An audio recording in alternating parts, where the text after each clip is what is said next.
I believe some of you are struggling right now with faith, with trials, with different tribulations. Man, and it makes you question if any of this is real. You're more aware of your sin. You feel like you should be growing, but growing sometimes feels like, man, I'm going backwards. Things aren't getting better. Man. And it's really easy to ask myself, man, my life is still hard. It feels like I'm growing, but things are getting worse. Like, is faith even real? Am I truly saved? Am I truly saved? Well, Peter in verse 3 and 4, as he's talking right there, he says, by his great mercy, Jesus has given us a new birth into the living hope through the resurrection of Jesus Christ from the dead. He talks about this inheritance that we get to receive, this salvation, this good news. He says we have received an inheritance. This is important for me. This is important for you, because what Peter says really is that our inheritance is secure. Our salvation is secure. So even when you're struggling in the present, even when you want to question, man, God, am I saved? What's going on in my life? I feel like I'm growing, but man, I'm just more aware of all the struggles in my life, and I don't feel saved. Peter's saying, man, your inheritance is secure. Your salvation is secure. Because this is what I know, man, when we face suffering, when we face struggles, as we begin to grow in Christ in our present time, it causes us to question our salvation. It causes us to question our inheritance. And this is normal and probably something that you have done before. Man, that you've sinned or you've struggled, man, and you said, man, am I God saved? Am I saved? Did God take away because of what I just did? But the good news for us this morning is that salvation and inheritance is not dependent on you and your works. Just as it's a saving grace because of what Jesus did, I'm saved. As I grow in Christ and as I live a life, it's still dependent on Christ and not upon myself. This doesn't change once we become Christians. We're saved by grace, and we live a life by grace. And the important word there that Peter says really is given. God gives us a new life into a living hope. That your future is secure even when you don't feel like it. But then we struggle with this tension. Because I know that's true. I read it here. But man, I don't feel that way, right? I don't feel that way sometimes. This is where I might ask, man, if that's true, then why am I still struggling? Why am I still struggling? This is where we struggle with this tension of a future inheritance. Man, but right now, it's present suffering. It's present awareness of growth of my sin. Because the truth is, man, as we begin to grow, man, my sin is before me. My immaturity is before me. And growing in Christ kind of hurts. It's kind of uncomfortable sometimes. Because, man, I'm aware of how I treat my friends. I'm aware of how I treat my family. And it's a little uncomfortable when I face that. Because when you grow, you become aware of your weaknesses. You become aware of your immaturity. And you become aware of your sin. And that's not fun. And sometimes, man, you might say, man, it feels like I'm going backwards. I'm actually worse off than when I started. And that's not the case, but that's what growth feels like. Growth feels like going backwards. We commonly think that, man, growing in Christ is simple, easy, and straightforward.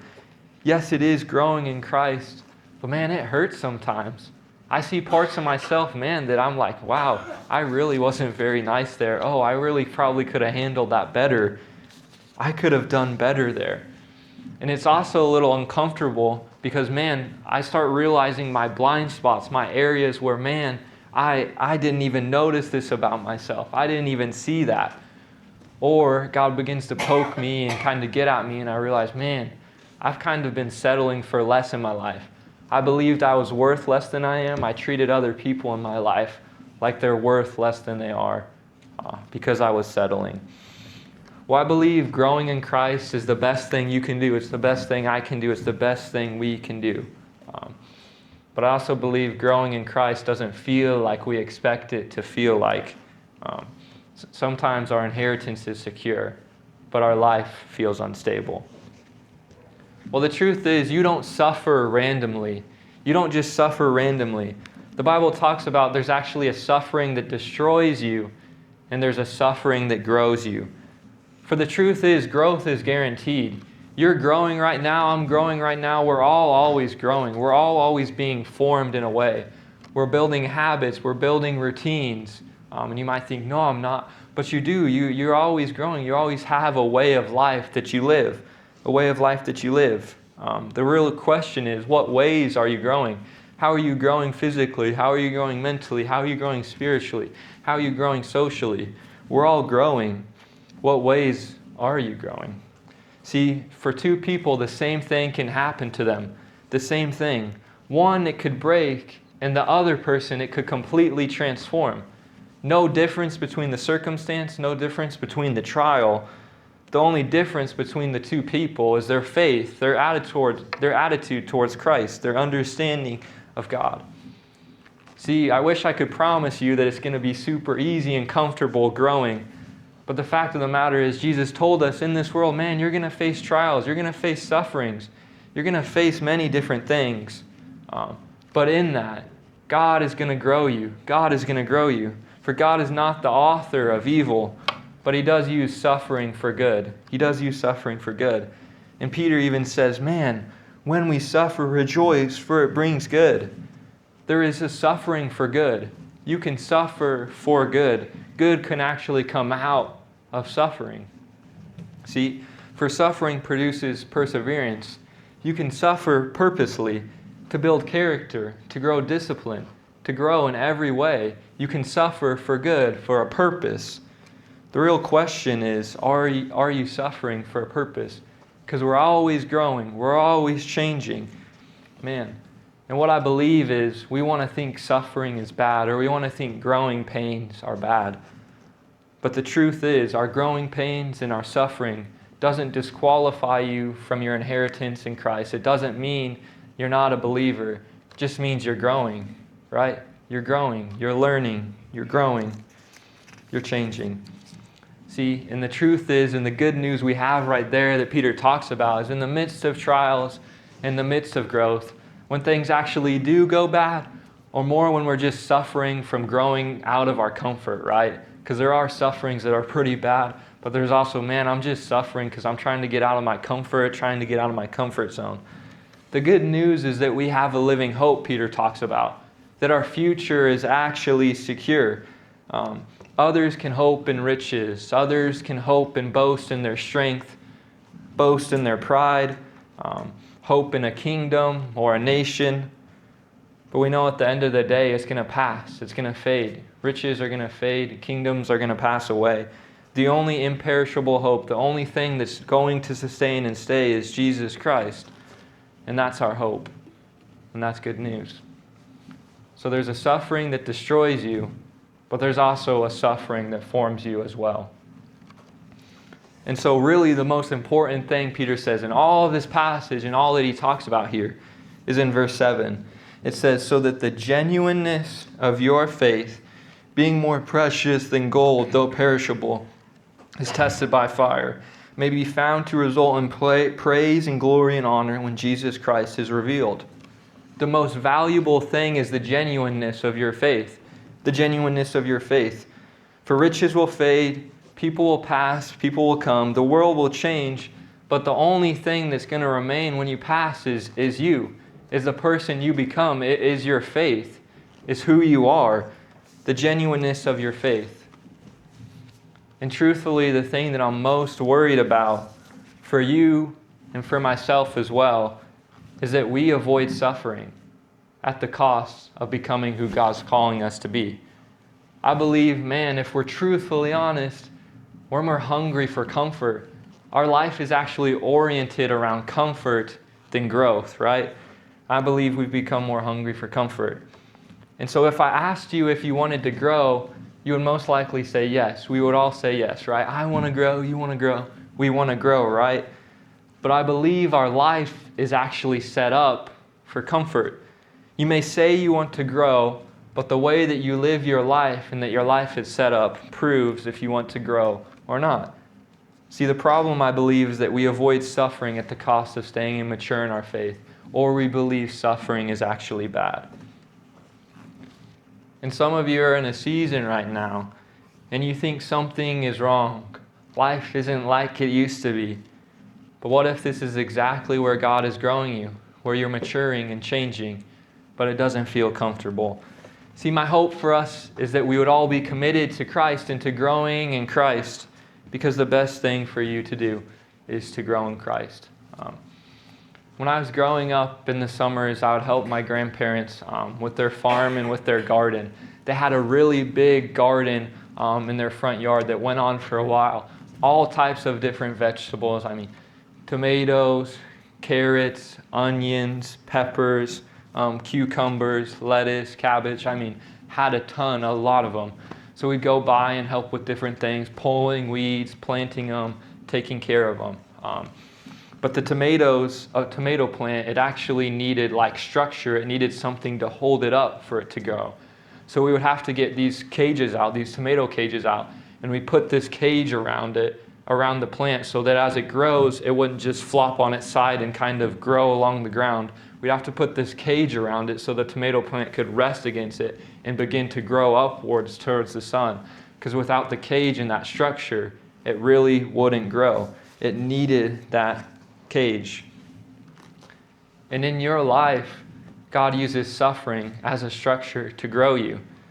And I believe that it's really easy to avoid or reject the very thing that God uses to grow you.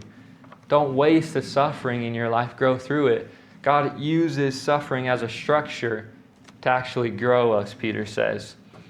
And the reality is that you are growing. You may not be growing in the way that you want to, though. For I know that intentional growth in our life usually feels like a step backwards, like, man, things are getting worse. Because growth usually doesn't feel like progress. It usually feels like, man, I'm getting kind of exposed right now. I'm getting exposed in my life. And that is okay.